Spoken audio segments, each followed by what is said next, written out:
You're now watching Wayback Wednesday, sponsored by Flora's Glass and Mirror Company, servicing the area since 1977 with residential and commercial work.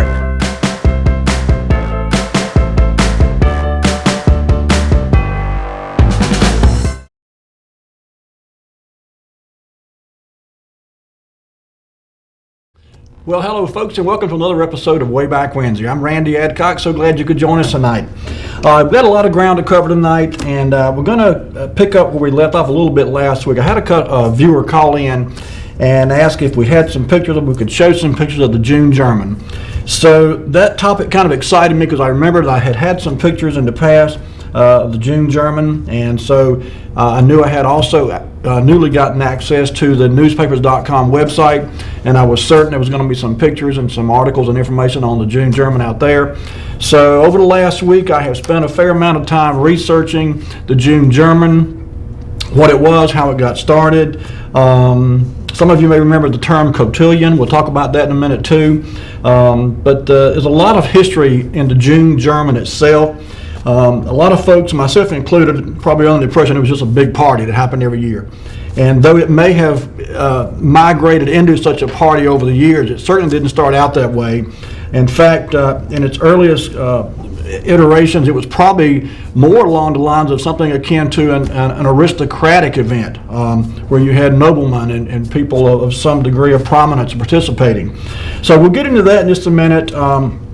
I found some articles that really do a good job of explaining how the June German got started, how the cotillion got started. And so we want to take your calls anytime during the show tonight, 407-1111, you know the routine. But I also wanted to put out just a general invitation for those. When the caller called last week and asked me about doing a show on the June German, it got me thinking. I said, you know, now with access to this newspapers.com website, there is just a tremendous amount of information there. It's not just Rocky Mountain history that's available there, certainly, but there's access to thousands of newspapers and articles covering a couple hundred years of history. So if there's something you'd like to see us do on the show, a topic you'd like to see us cover, maybe it might be a business, it may be something that you've read about or heard about from your past, let me know. You can call anytime during the show, as I said, 407-1111 is on the bottom of your screen there. You can email me, randy@csorm.com. You can call me on my cell. Excuse me, my cell number is 252-883-1123. But if there's a topic that you'd like to have me research for a show in the future, feel free to let me know, and we'll do what we can to pull information together, maybe find some pictures and share some stuff with you. So that being said, I mentioned earlier that the caller last week had mentioned specifically about pictures of the June German. And as I said, I knew I had some pictures of the June German, and I also knew there was likely to be more pictures out there that I was not aware of that I could find on some of these old newspaper articles. So I started researching, and the first thing I stumbled across was something that was referred to as an article that was titled "The History of the Carolina Cotillion Club and the June German Dance." Now, for those that are not familiar, for those that don't remember, the June German in Rocky Mountain Way started out by a group that called itself the Cotillion Club. And so I had seen that name before, but really didn't know what it meant, so I did a little bit of research and I found this article. And I'm not going to read the whole thing, I'm going to read a few paragraphs of this. And then there's another article that Charles Dunn, one of our local historians here in Rocky Mount, put together a really nice overview and history of the June German as it's migrated from its earliest days in Rocky Mount up to its most recent event. So the history of the cotillion itself appears to have been used as a dance name at the beginning of the 18th century. As we first encounter it, consists of a main figure, and that's in quotation marks, that varied from dance to dance and was interspersed with changes. A number of different figures that broke out of the square formation, often decided spontaneously by the leading couple or by a caller or conductor. So if you envision kind of like a square dance scenario where you've got couples that are dancing, and then there are couples that come into the middle of the dance and they perform a bit and they step back out, other couples come into it, and so that was kind of the way the cotillion was carried out. So it was introduced into England by the 1766 and to America in about 1772. In England, from that time onward, there were a large number of references stressing its universal popularity in the best and highest circles of society. and many teaching manuals were published to help recall the vast number of changes that were invented. There is a reference in Robert Burns' 1790 poem, Tam O'Shanter, to the cotillion Brent New Fray France, brand new from France. And I probably just slaughtered that French pronunciation, but the point was that this is, as I said earlier, it kind of lends you to the mindset of royalty or aristocracy, the wealthy, the well-to-do, very prim, very proper, and that's the way the cotillion got started. It says dancing masters differed as to the exact way of doing these dances, some recognizing the affair as an English country dance, taught that the steps and jumps of these were appropriate, while others insisted upon French elegance, recommending the basic step of the gavotte or the minuet.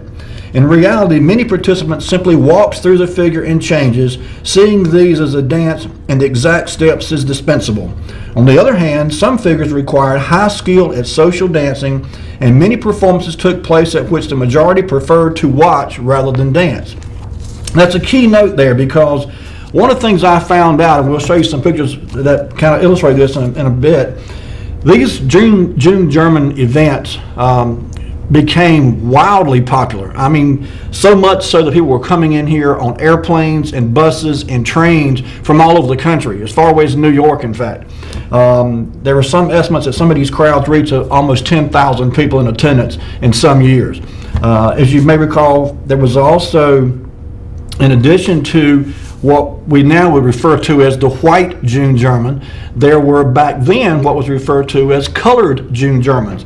And the local African American community, those that wanted to participate in the June German, were, of course, back in the early days, were not allowed to participate in the white June German, so they had their own.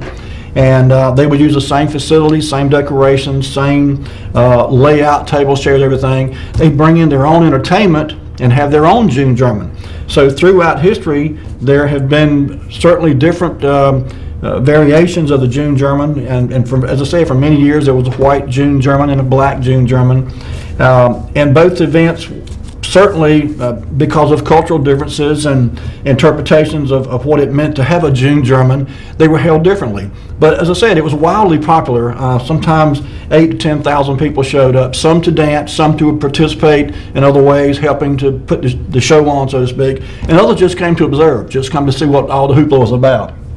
So anyway, as I mentioned, Charles Dunn is, I don't know if you follow him or not on Facebook, he does a great job of storytelling and telling particularly things of historical nature. And he put together, and this was back from 2009 actually, but he put together a very good overview of the history of June German, the history I should say, of the June German in Rocky Mount.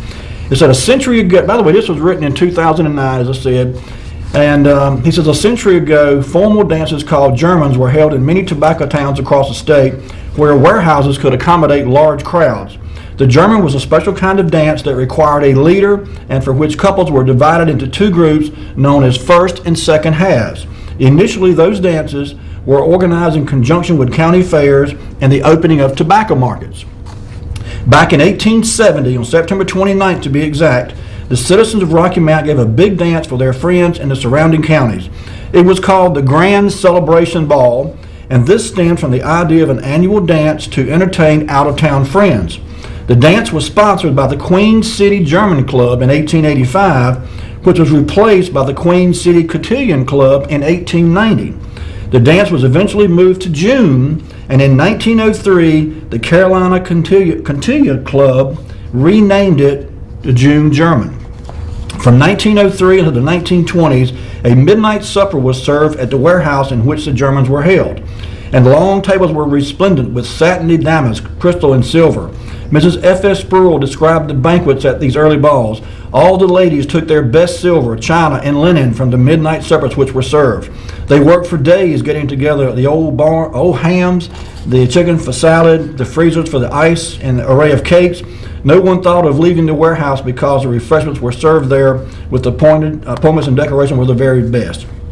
As the years went by, demand for tickets became so great that counterfeits were sometimes sold. In the 1930s and 1940s, the black tie affair lasted from 9 o'clock on Friday evening until 5 a.m. the next morning, with 3 long intermissions for private parties. So folks would go to the June German, they would dance for a few hours, it'd be an intermission, and they would leave and go to a private party at someone's house or another location, another building perhaps, and they would party for an hour or so and come back to the June German and start dancing again and do that for another 2 or 3 hours. So it was an ongoing event that lasted literally all night long to the wee hours of the next morning. It says here, as the year went by, the manifestations increased, as I said. Top name bands, Tommy Dorsey, Ozzie Nelson, Artie Shaw, Kay Kaiser, played in the steamy warehouses, and the event was featured in magazines like Life and Saturday Evening Post. Beginning in the 1930s, as a build-up to June German, a festival known as the Gallopade kicked in. It included a horse show and races, an athletic field day, square dancing, and a spectacular parade.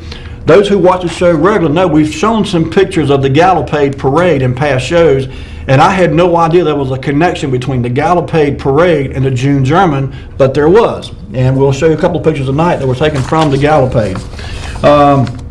As early as 1918, a June German dance was held for the area's black residents on the Monday following the white dance.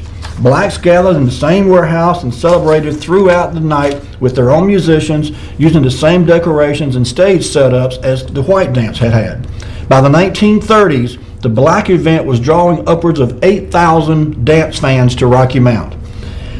Changing times and fashions led to a lull in the dance in the 1960s, and then Henry Bo Thorpe Jr., whose grandfather had been an early organizer, decided to form a band and get the June German started again.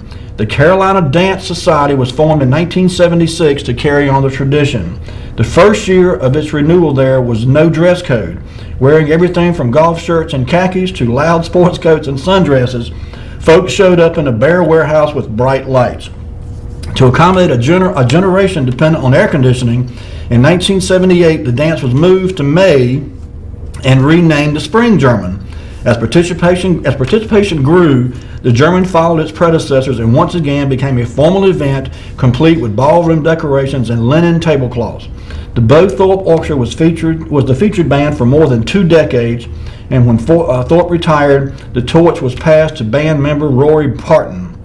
So that kind of gives you an idea about how the June German itself got started, and the impact of the cotillion and the as I said, the dance moves and dances themselves. There were actually several different dances that were all incorporated into these June German affairs. And so as time wore on, and by the way, there was periods of time throughout the last 150 or 200 years where there was no June German. They were halted, for example, during World Wars I and II. I think during the Vietnam War they were halted. And so it has not been a consecutive or continuous event every year, and we have not had one now in some years. I think 2006 was the last one that I found any reference to. So anyway, there's a little history on the June German and the cotillion. Let's jump right into our pictures, Lee. And this first picture is actually from 1955, and it's a list of the Carolina Cotillion Club presidents going all the way back from 1880 up through when this picture appeared in the Rocky Mount Telegram in 1955. And it's hard for you to see on your TV screen at home, so I'm going to read some of these names to you, but you'll recognize quite a few of these. These again were presidents starting from 1880, presidents of the Carolina Cotillion Club, which was again the predecessor to the June German. 1889, Thomas Battle of Rocky Mountain Mills notoriety. Mr. J.P. Bunn was 1900. 1919, Mr. M.R. Robbins. 1926, Byron Hilliard. 1921, Ben Thomas. 1923, Ben Bunn. 1924, Mr. Bill Bradley. 1928, Mr. A.P. Thorpe. 1925, Mr. Thomas Pearsall. 1939, Mr. R.H. Gregory. 1931, Mr. S.S. Toller. You'll notice these are all men, by the way. This was pretty much a gentlemanly-led organization. However, in later years, women did play an increasingly important role in putting together the event and also the leadership of the organization. Let's skip on through, 1937, Mr. Henry Toller. 1938, Mr. G.M. Young. 1939, Mr. Graham Dozier. 1940 was G.C. Worsley. 1941 was Dr. Coit Menzies. 1942 was Harvey Roberts. 1945 was Mr. J.D. Winstead of the Auto Parts store here in Rocky Mount. Many of you remember him. 1947 was Mr. R.W. Moore. 1948, Mr. W.G. Steigelman. 1949, Mr. R.E. Seiler. 1950, W.T. Winters. 1951, W.L. Godwin Jr. 1952, Mr. W.M. Sharon. 1953, J. Reese Bailey. 1954, H.W. Taylor. 1955, H.H. Strandberg. Mr. H.H. Strandberg, that was Howard Strandberg of Standard Insurance and Realty here locally, whose second son, I should say, Buckley, is now running that family business. His brother Howard III, actually he and his wife run the Rocky Mount Overhead Door. So as you can see, there's a long history of prominent Rocky Mount business leaders at the helm of the June German event as presidents of the Carolina Cotillion Club. Okay, in 1929, as the world was on the brink, or the country, I should say, not the world, but the country was on the brink of an economic calamity, the June German carried on with the tradition. So the next picture, Lee, this was 1929. And the inset picture here, that gentleman is Mr. Thomas J. Pearsall. He was the president of the Carolina Cotillion Club and led the active members figure with Miss Elizabeth Braswell of Battleboro, who is shown here on the porch of her home. They were married in 1930 and are the parents of two sons, Tommy and Mac, who are of June German age. Friends of the Pearsalls will be delighted to see how little they have changed since 1929, although there have been changes in their clothes. So this article appeared, as I said, I'm not exactly sure of the date. Let me see if I can, this is 1929. I think this article was actually a look back at 1929, so I think this article actually appeared sometime later, perhaps as late as the 1950s, in fact. But it was a look back when the June German was, and of course you see the headline there, June German carried on tradition as nation teetered near calamity. Okay, I tell you what, this is a good time, Lee, for us to take our first commercial break for the evening. Bring it back to me if you would. We've got a lot more pictures to show you folks. We've got a lot more to talk about during the course of the rest of the show tonight, so don't go anywhere. We'll be right back in a few minutes with some more Wayback Wednesday. There we go.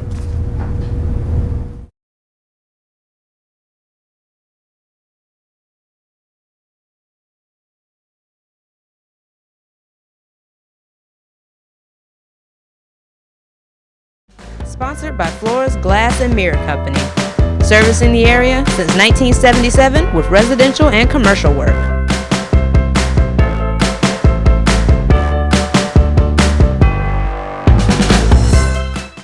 I'm Daniel Moss, owner of Cornerstone Funeral Home, and I'd like to invite you and your family to give our family an opportunity to serve you in your time of need.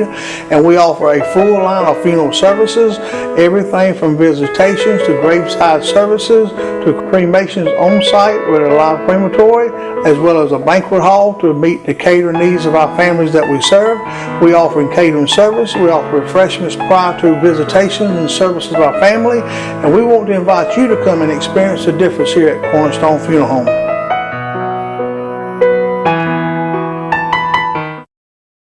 When faced with special care needs for elderly or disabled loved ones, families want compassionate, comforting care. That's Tender Touch Home Care Services' goal, providing the level of care we would expect for our own. With over 10 years of home care excellence, Tender Touch provides an array of services that keeps your loved one at home. From personal care, light housekeeping, errands, and meal preparation, to our private duty care program, which combines all of our home care offerings in one package. Tender Touch Home Care Services, where your needs are our concern. Hello, I'm Gus Tullis with Gus Tullis Insurance, and I'm here to talk to you about the extended open enrollment period for the Affordable Care Act, better known as Obamacare. Enrollment is available to anyone under age 65. Pre-existing conditions would not disqualify you, and I'm here to inform you of the subsidy that can be available to you based on your household income. You may not even be aware of the potential to improve your current subsidy. You need to take action because the benefits are available if you enroll between now and the August 15th deadline. Now I'd like to take a moment and share with you the annual household income chart. For example, this income chart shows a household of one earning a minimum annual income of $12,760 up to $51,040 and possibly more would qualify for a subsidy. Over the last 3 days, I've helped several folks qualify and sign up for the Obamacare plan. This could be you. To find out if you qualify for a general subsidy, call Gus Tullis Insurance at 252-937-6913. Your subsidy is waiting, but the August 15th deadline is fast approaching. Call me today at 252-937-6913. You're now watching Wayback Wednesday, sponsored by Flora's Glass and Mirror Company, servicing the area since 1977 with residential and commercial work.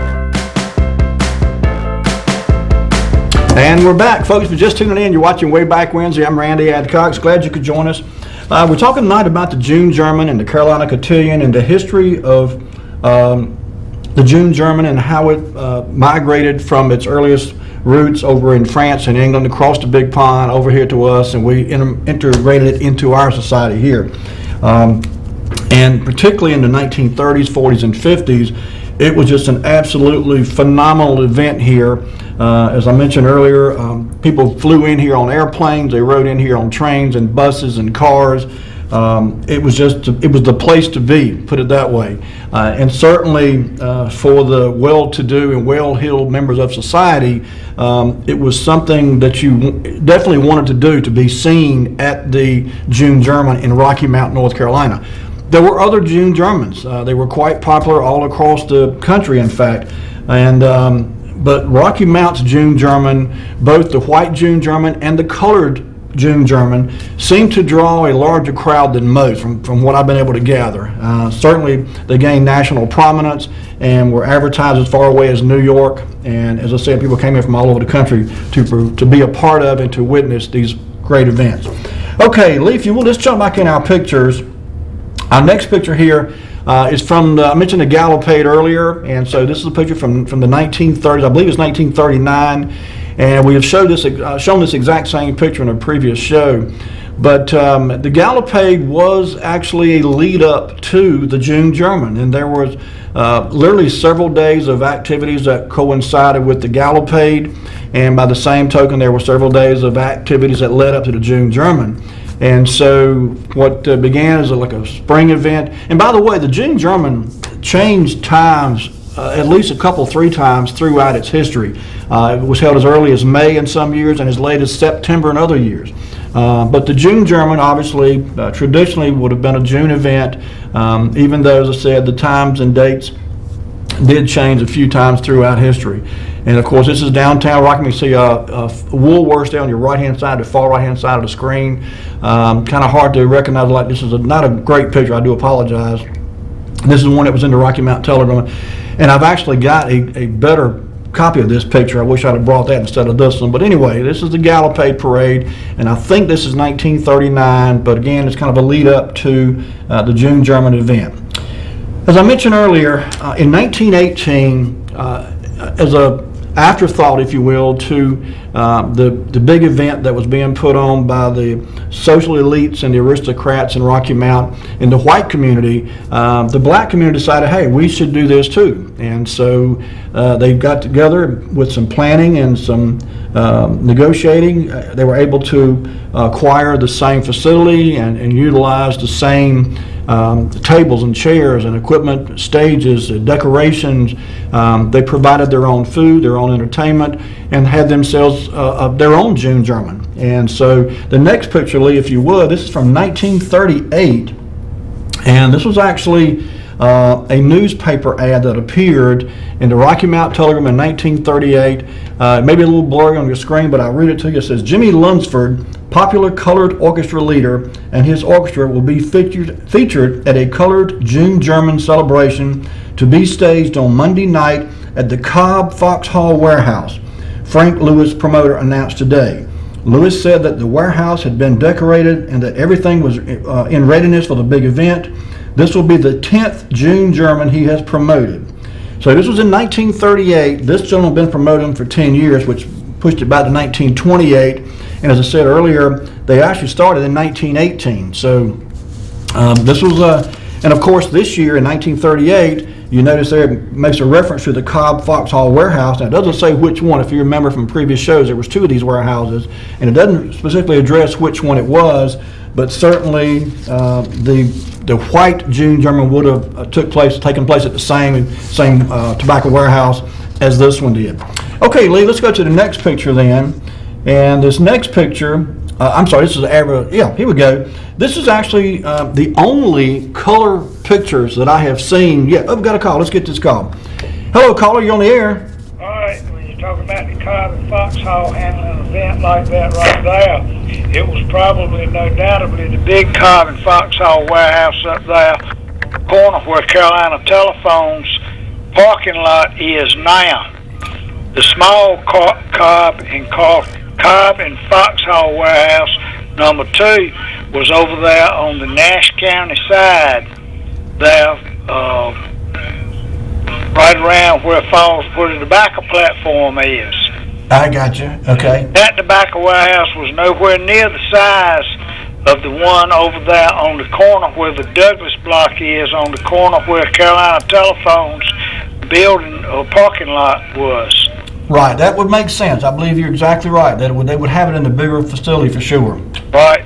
Okay. All right. All right, buddy. Thank you. All right.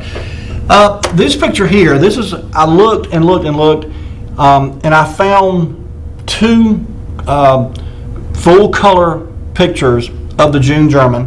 This appeared in the Saturday Evening Post in 1941. As you can see, it's a full color layout here.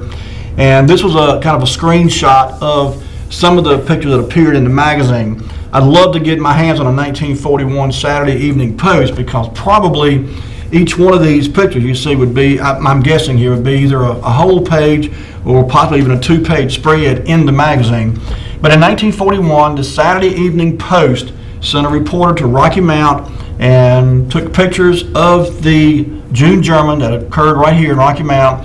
And this is one of those color pictures. And Lee, if you would, let's go to the next picture. And this is the other picture. And again, my guess is if you could get your hands on a 1941 Saturday Evening Post, these are probably much larger images and may even be a full page each one. I'm not sure. I've not seen a magazine, obviously.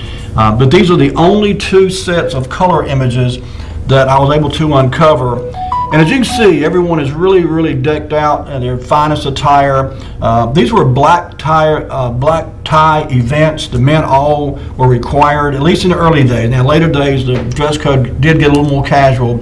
But in the early days, this was a very exclusive event, and the ladies all had to wear ball dresses. The men all had to wear black suits and ties. It was just a very prestigious event, and everyone was out to look their finest. A lot of the stores had sales just for people shopping for the June German. Okay, Lee, let's go to the next picture then. This is from 1945. This is an advertisement again for, and you see the bottom there, the Cobb Foxhall warehouse.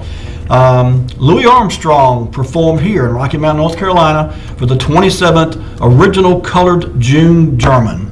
This was Monday night, June the 18th. This would have been the Monday night after the Friday night. Some of these events, the white event took place on Friday night and wrapped up early Saturday morning, and then the colored event would come in on Monday night, and they would go all night until early in the morning on Tuesday morning. And so, and of course, other years they would run back to back. One would run on Friday night, the next would run on Saturday night. But in any case, you see here Louis Armstrong and his orchestra, special guest Vilma Middleton, Frank Wright and his orchestra. And again, this was a big event. Even in this is 1945 here, and I'm not sure, but my guess is it's probably drew several thousand members, guests, and participants. So big event for sure. All right, let's go to the next one then. This next picture is another advertisement that appeared in the Rocky Mount Telegram, And just for the record, these next two pictures, in fact, don't have anything to do with the June German. But the reason I include them in this selection was because some of you may be familiar with Mr. Henry Williams. He's a Rocky Mount man, and he had his own orchestra. And his daughter is Lou Carson, who works for Waters Brothers. From last week, if you remember, we did a show on Waters Brothers. Lou called into the show, in fact. And after last week's show, she said, if you see references to my father's orchestra, please let me know. And so while I was looking, coincidentally, I stumbled across a couple of ads that appeared in the Rocky Mount Telegram. This one is from 1946, and it actually talks about he was Masonic Temple Ballroom on Tuesday night, December the 31st. So this was a New Year's Eve party, obviously. And it even says at the top there, ringing a Happy New Year, Gala, New Year's Eve. But the Henry Williams Orchestra performed there. They were sponsored by the Business and Professional Women's Club. And this was again 1948. And Lou Carson's father was Henry Williams, and this was his orchestra. The next picture is also an advertisement that appeared for another event that over at the Wilson Army in Wilson. But you see here, again, Henry Williams and his orchestra. This is November of 1946, and they played from 10 till 2 in the morning. So, you know, most of us have heard of Kay Kaiser. Most have heard of Bo Thorpe. Personally, I had never heard of Henry Williams until Lou mentioned her father's name to me. And during my research for the June German, coincidentally, I stumbled across these two ads where her father's orchestra performed. So I think Leah's on vacation this week. I understand she's down at the beach, so maybe someone can either let her know about this when she comes back. I've saved these pictures for her, obviously, and I'll get them to her when she comes back off vacation. But I just thought it was neat that we've got another orchestra leader here from Rocky Mount, North Carolina, that perhaps some of you have never heard of. I certainly had not. Okay, Lee, I tell you what, let's go to the next picture then. And now we're back into the June German. And this next picture was actually an invitation from 1946. And if you see at the top there, it says the 1880 and 1946, the Carolina Cotillion Club requests the presence of, and it's blank, of course, here, for the 66th annual June German. It was held at Magnum Warehouse at 10 p.m. That would have been on a Friday night. And again, they would have gone at it all night long. And I can read the top name there, Mr. Hugh Searles Jr. was secretary.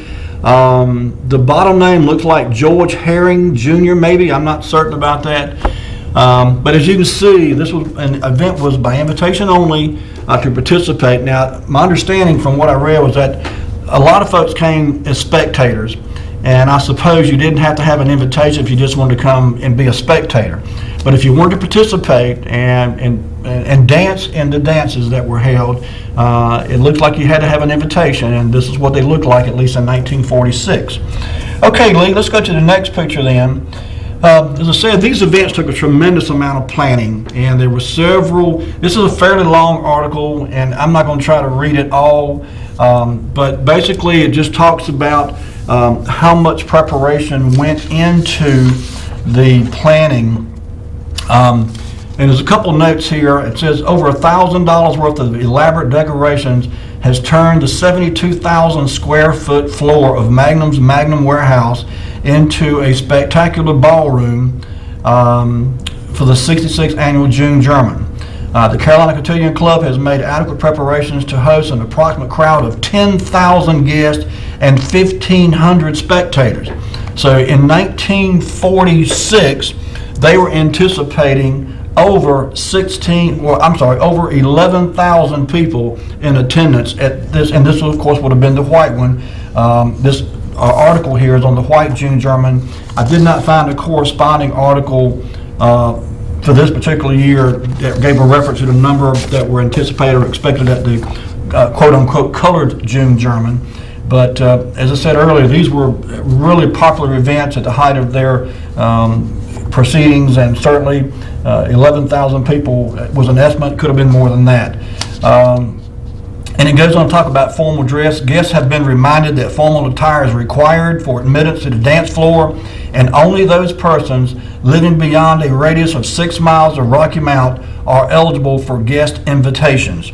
Local residents will not be admitted on guest invitations. J.D. Wednesday Jr. and Cotillion Club President emphasized.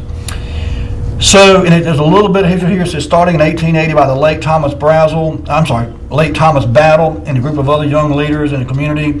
Cotillion Club has held a June German every spring since that time, with the exception of 5 years. And that was during World War I was the first break, and then World War II would have been the second break. And again, this is from 1946 right here. So a lot of planning, a lot of preparation, a lot of expense, but it was something that was put together with a lot of pride. These people really enjoyed doing this, and it really was an effort to put our best foot forward as a city, as a community, and to share with our friends and relatives and people outside the area just what a grand place this could be when we work together to do something like this. Okay, Lee, let's go to the next picture then.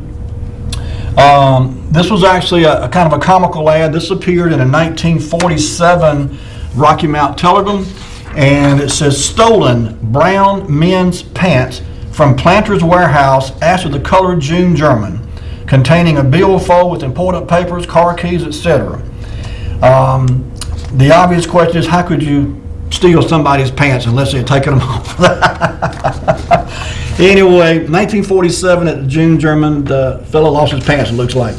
All right, Lee, let's go to the next one then.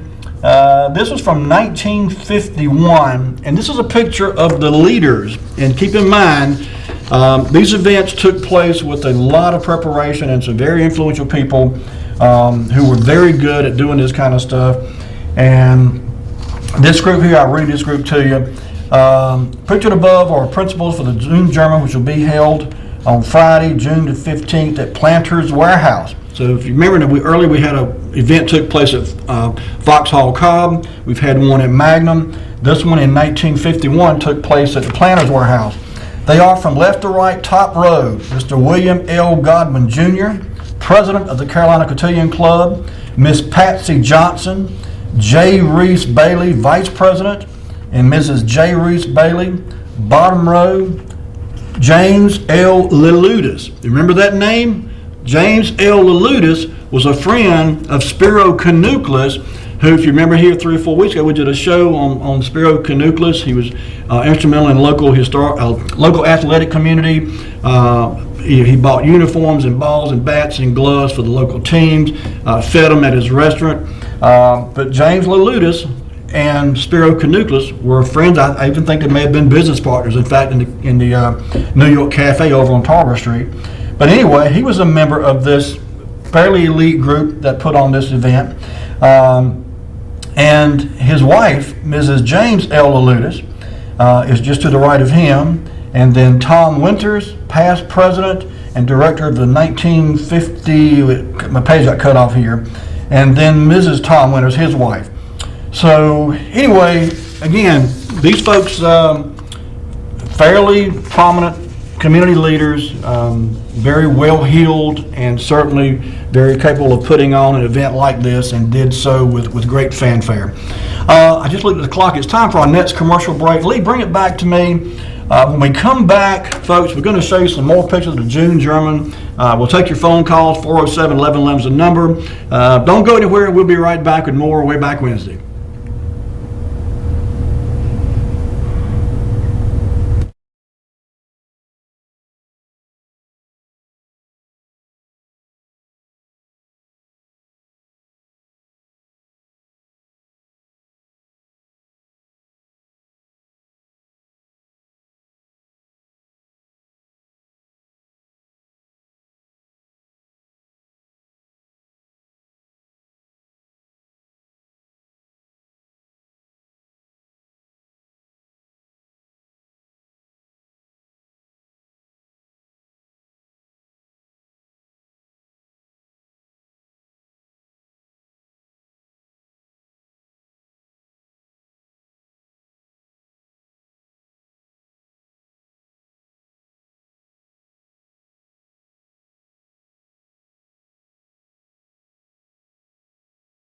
By Flores Glass and Mirror Company, servicing the area since 1977 with residential and commercial work.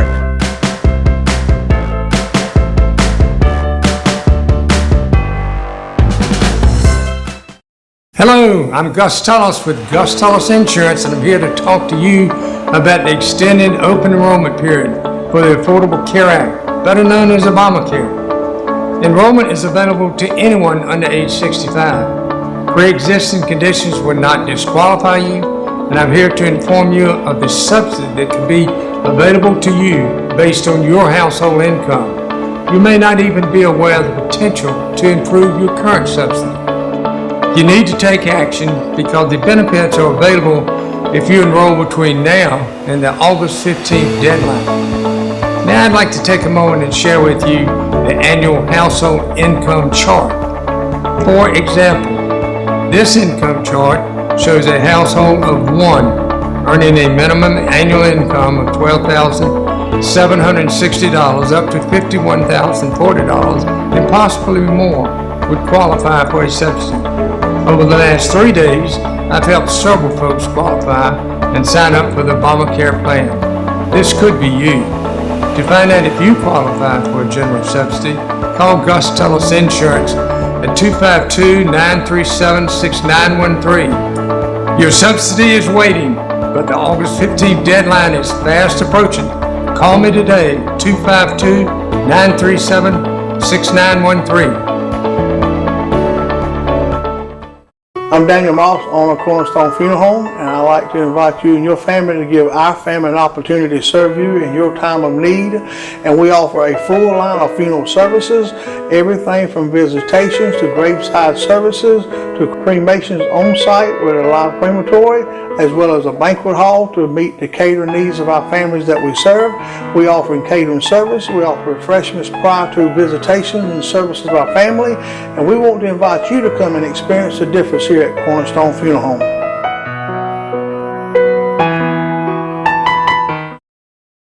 When faced with special care needs for elderly or disabled loved ones, families want compassionate, comforting care. That's Tender Touch Home Care Services' goal, providing the level of care we would expect for our own. With over 10 years of home care excellence, Tender Touch provides an array of services that keeps your loved one at home. From personal care, light housekeeping, errands, and meal preparation, to our private duty care program, which combines all of our home care offerings in one package. Tender Touch Home Care Services, where your needs are our concern.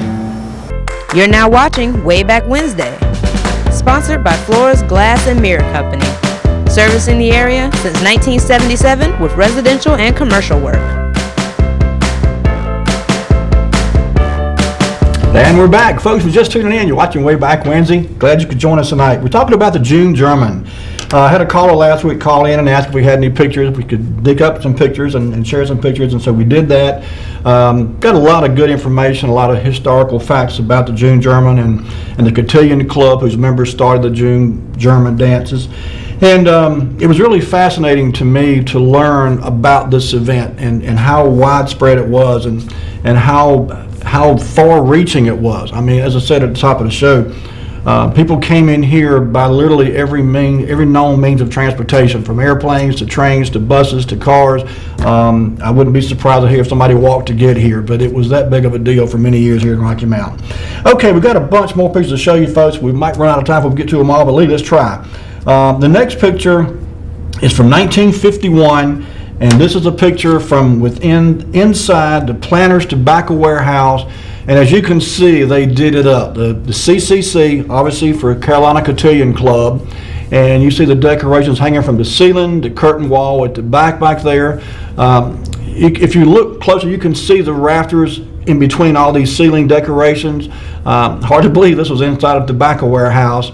But again, they went all out. This was a big deal. These folks that put together these dances wanted it to be an impressive event. They wanted the inside of the building to be impressive. They wanted the attendees to be impressive. And so it was a really big deal, not only for those who participated, but for the visitors and those in attendance who were just there to observe as well. Okay, Lee, let's go to the next picture then. This is from 1951 also. And this is actually, I think this is, and forgive me, I had this man's name on the tip of my tongue and I forgot it. I believe this was the mayor of Rocky Mount in 1951. but this was called the Honorary Figure Dance. And this was part of the way the June German was held initially. You had certain people who were tasked with performing certain types of dance, and while some were dancing, others were in a quote-unquote rest mode.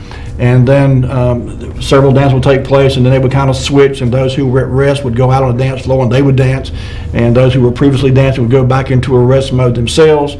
But I think this was the mayor of Rocky Mount. Don't quote me, I could be wrong on that, but 1951, I'm not even sure who the mayor was. So anyway, okay, Lee, let's go to the next picture then. This is also from 1961. So again, it would have been in the same Planters Tobacco Warehouse. And this was, of course, the colored June German, and special guest Cab Calloway performed here.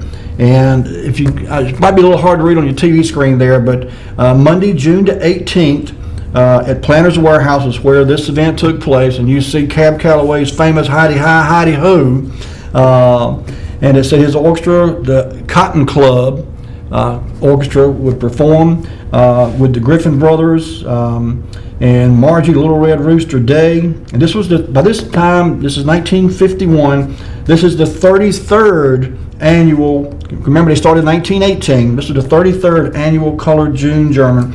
And the subtitle says, "The South's Biggest Negro Dance, sponsored by the Rhythm Club."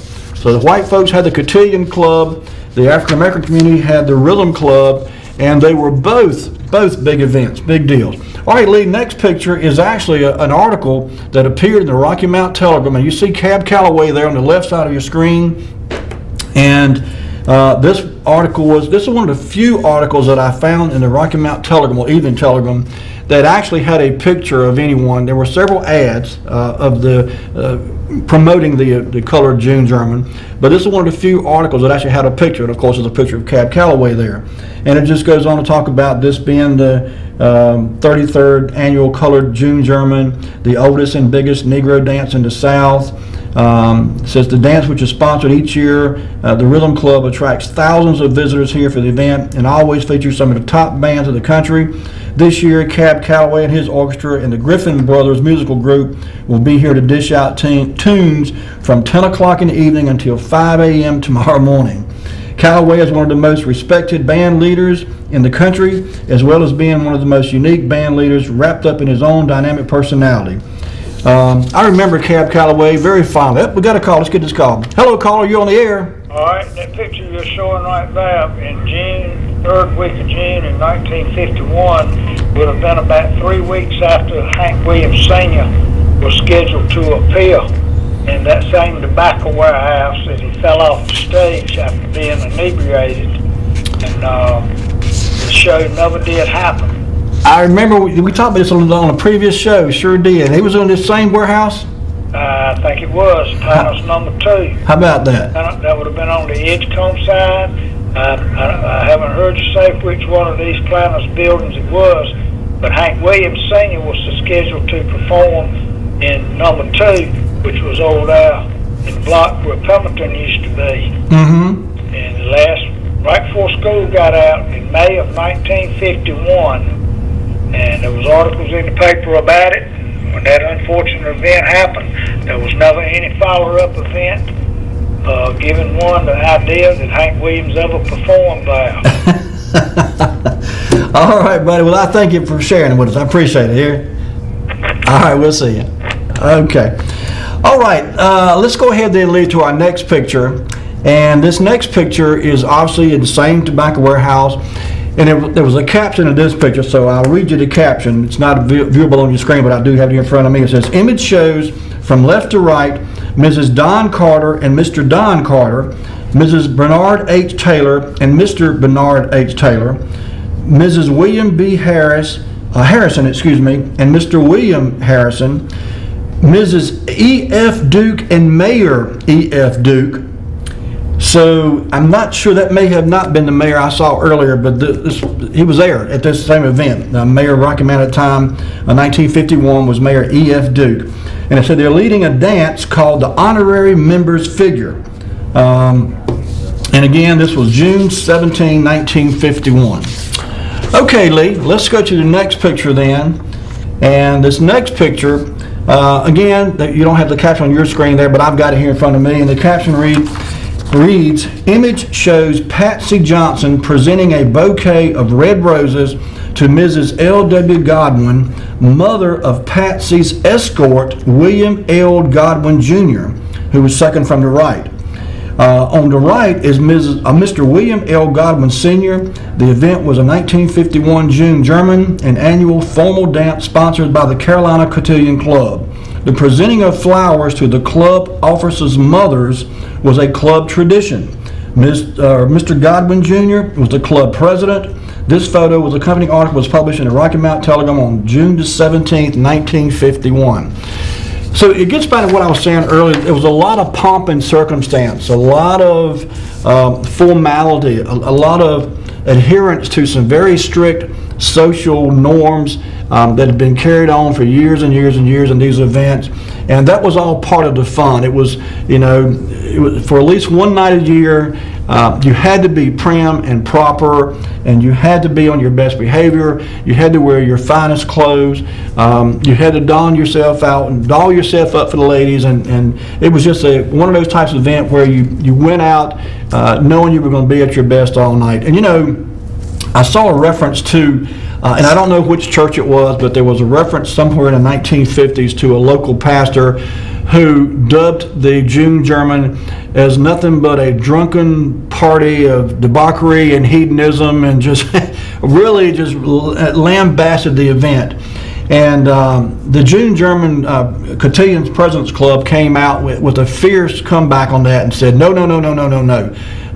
They have marshals that were people who were actually designated to go out through the crowd and make sure there was no riffraff, no trouble, no drinking. Alcohol was not allowed inside these events, at least initially. Now, as I said, later years they got a little bit lax in the rules, but initially this was certainly a prim and proper and very, very elegant event, and there was no monkey business to be had.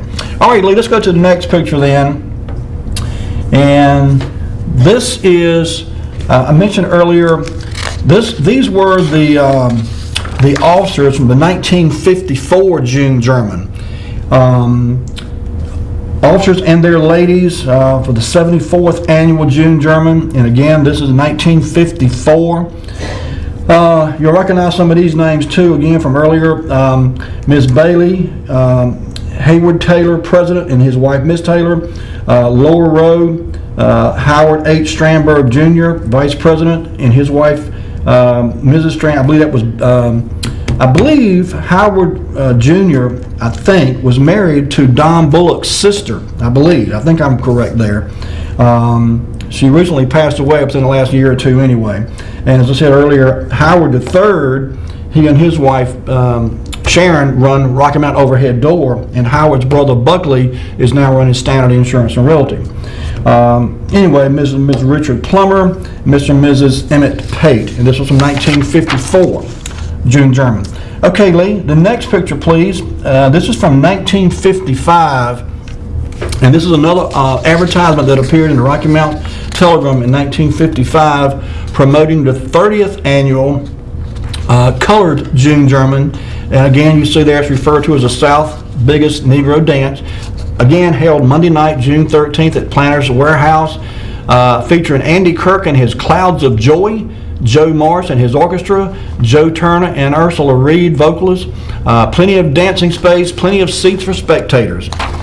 Okay, I think we're going to run out of time before we get to the rest of them, but let's do this one last one, Lee, if we could.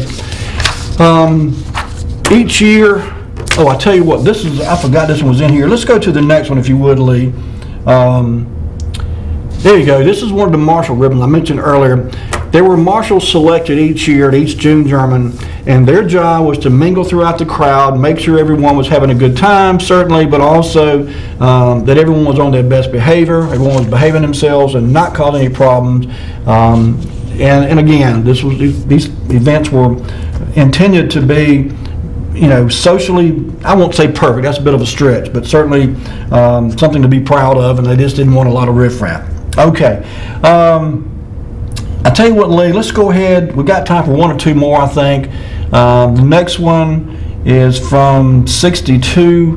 This is live entertainment here. I'm not sure who this band is. Obviously in another tobacco warehouse. Let's go ahead and lead. There's a couple more I want to try to get to if we can. And again, this is one of some of the tables. And you see these folks are really, really decked out. Tables are decked out. Okay, Lee, the next one here, and we'll stop with this one.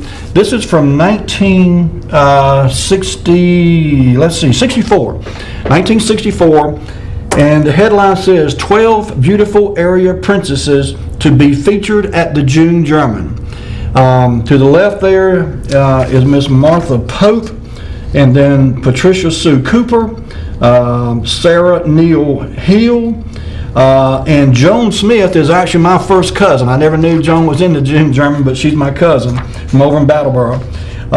Sylvia Lynn Davis, followed by Ginger Riles, Judy Tant, and then the last one is Miss Betty Woolard. And these lovely ladies were all princesses that were featured at the June German. And this is kind of a way of, I guess you'd say, presenting your daughters. If you were a prominent Rocky Mount or Nass County or this area citizen, you want to present your daughter publicly to the public, this was one way to do that. So I tell you what, Lee, bring it back to me.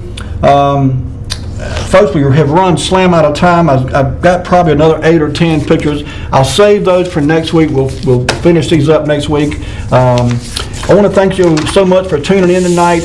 And again, as I said at the top of the show, if you've got a topic or something interests you you'd like to have some research done on, or have me do some research on, let me know. I'll be happy to do that.